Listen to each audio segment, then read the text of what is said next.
Hi, Tara. Um, just want to start by saying welcome to all the newcomers. There's a ton of you guys here, so super glad to see people joining meetings and being a part of this. And happy milestones and anniversaries to everybody who's celebrating. To start off, I have a sobriety date. It is March 28th of 2017. So I just celebrated 5 years a few months ago. I have a sponsor. She knows she's my sponsor because I have reminders multiple times a week to call her. And then I call her in between those reminders to, give her all of my crazy. And then one of the biggest things for me is I have the honor and privilege to sponsor women in this program. And that's definitely one of the biggest gifts that I've been given in sobriety, is to be able to walk through the steps with other people.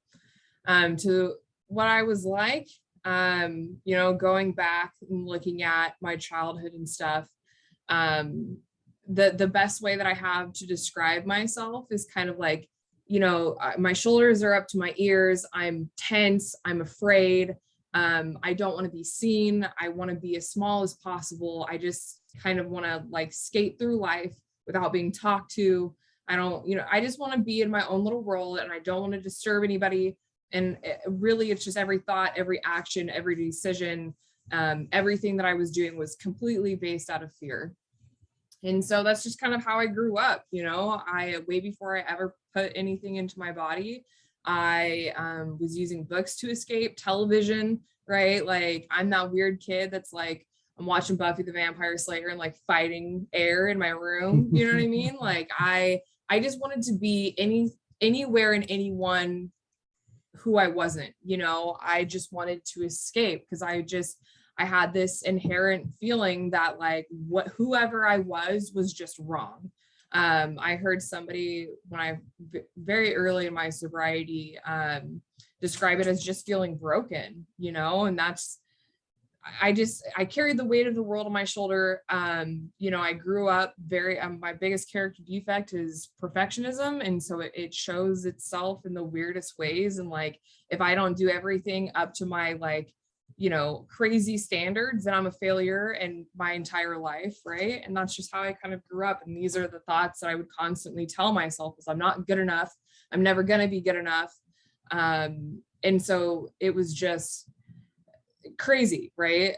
All just constantly in my head, right? But not necessarily realizing that that's like what's happening. I had my first drink when I was 12.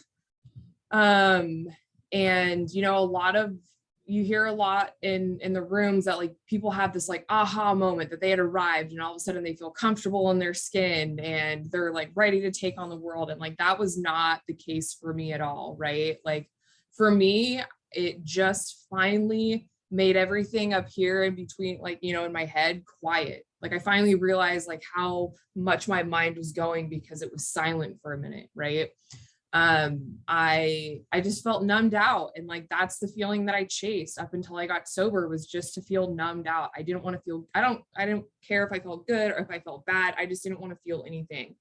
Because I didn't understand how to express feelings, how to feel feelings. I didn't know how to navigate any of that, right? And so, I go through high school and I'm experimenting and doing things that I thought was normal, because as with my entire drinking career, I surrounded myself with people that were doing the same things that I were, if not worse things than I were. So I didn't feel as bad as myself, right? Like, oh, I'm fine, like I'm cool because like that person, wow, right? And things just progressively got worse. And I didn't realize that until I went into rehab, and noticed that like I had to do like a timeline of my life. And like doing that, I realized like how I progressively just kept getting, like every year it was just like worse and worse, right? And so, a lot of people can't, like, I remember the year that I kind of just like gave up control, essentially. Like I never really had great control over it anyways, right? Like from the very first drink ever, it was always, I was that person that like at the end of the night, like I always wanted more, or I would hide some for myself to not share with other people, to make sure that like I would be able to continue on. I'm a person that likes to stay up all night until the sun comes up. And so I made sure that I had the capability of doing that. Right. But when I 2014, I had different circumstances happen and I just gave up. I was like, I don't care. I'm not going to try to hold it together anymore. Like, I don't care. Like, I know I had a lot of feelings of guilt and shame and anger and like all of these feelings that were coming up. And I just didn't want to feel those things. And I knew what would take those away. And so that's what I ran with. And I did that until I found bigger and better things, and my life fell apart really quickly within a couple of years. Right. So that's 2014, my sobriety date's 2017. So like my life falling apart, it didn't take very long in order for that to happen. And so like, let's fast forward to kind of, what happened, and what I'm like now is, I came into Alcoholics Anonymous. For me, it's God doing for me what I can't do for myself, because I don't know what made me come into an AA meeting. But what happened was like, I found my people like right away. My first year, I got extremely lucky. I found my support group. I found my home group, all of these things kind of just came, right? And the most important thing that happened was like my sponsor at the time knew that I needed to work the steps. And so I was done with my steps within my first 60 days, I believe it was, because I was desperate. I needed help. I was at this point where I didn't know what to do anymore, right? I had no decisions left to make. And so I needed somebody else to kind of tell me what to do.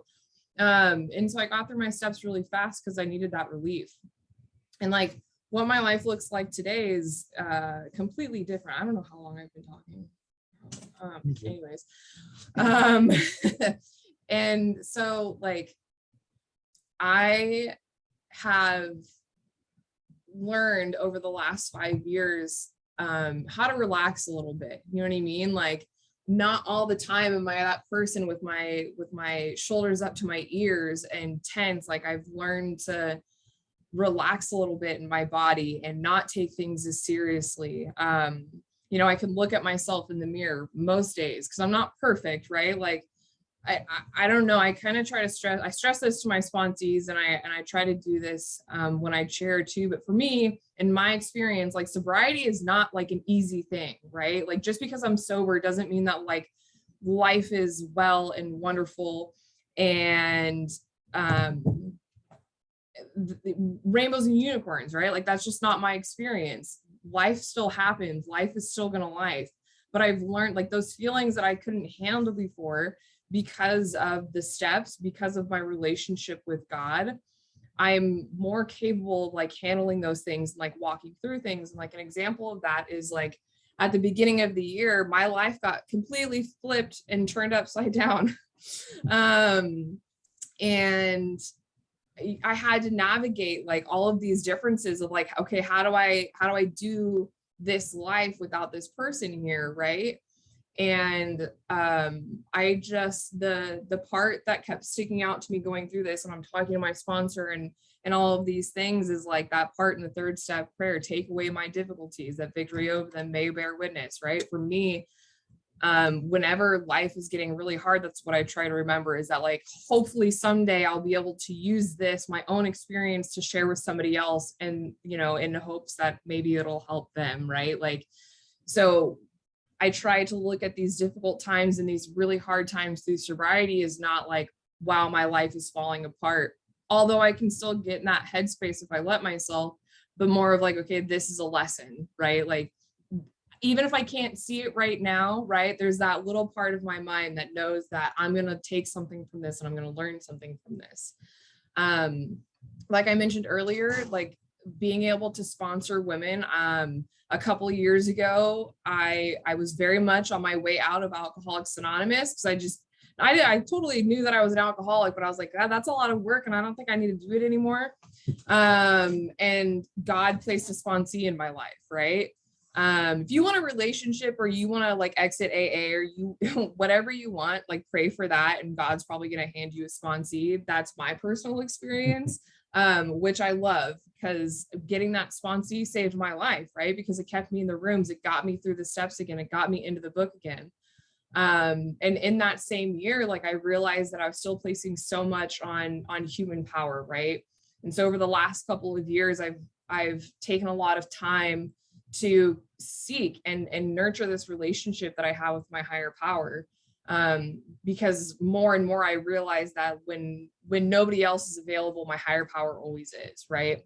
That when things are the worst, like I can always turn to my higher power and be reminded that it wouldn't put me in the situation that I am or have gotten me this far just to drop me on my ass, right?